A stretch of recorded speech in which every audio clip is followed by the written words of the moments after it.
want to welcome you to the second series of 18th Century Cooking with James Townsend and Son. In this episode, we're going to cover some resources, some information, specifically cookbooks that'll help you understand cooking in an 18th century manner.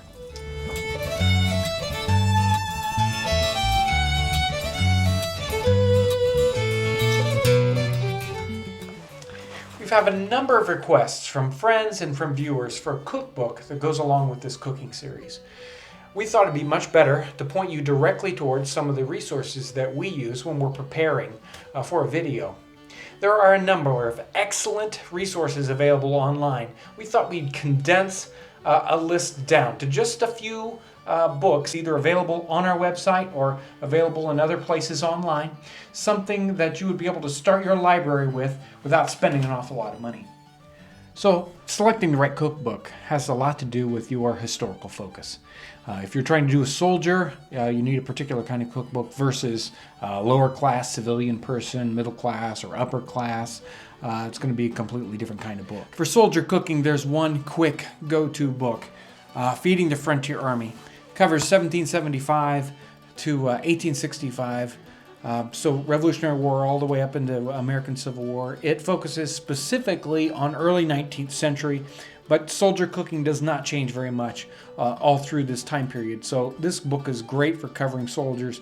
It covers simple soldier food and also more complex like fort food that the officers would cook also. So this is a great one book go-to for soldier food. The Backcountry Housewife is a great little book for civilians, specifically lower class civilians out on the frontier in the 18th century. And this is specifically sort of more narrowed in on North Carolina backcountry, but should be good all through for middle colonies.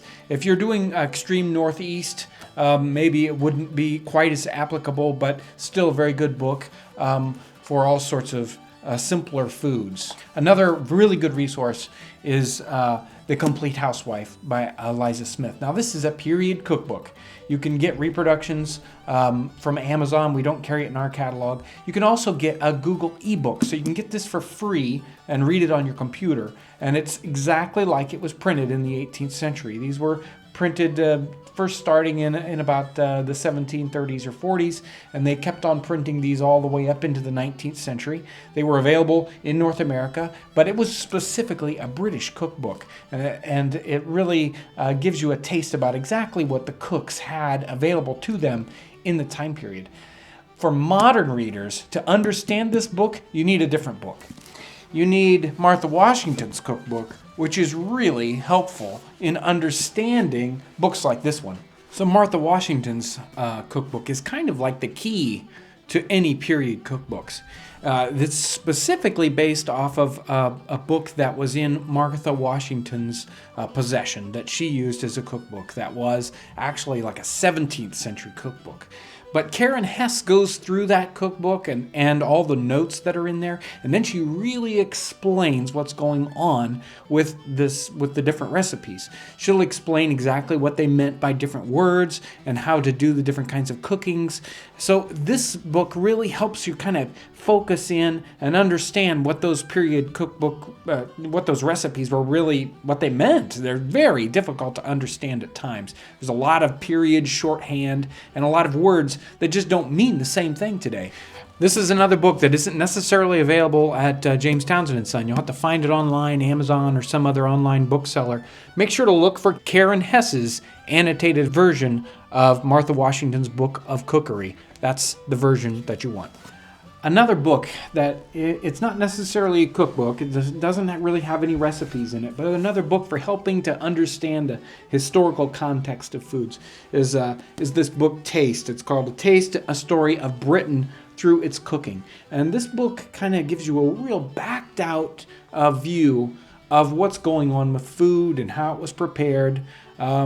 And low class, high class, all the way through time, from prehistoric foods all the way up into the 19th century. It really gives you a much bigger idea about what food was like and how it moves along through history.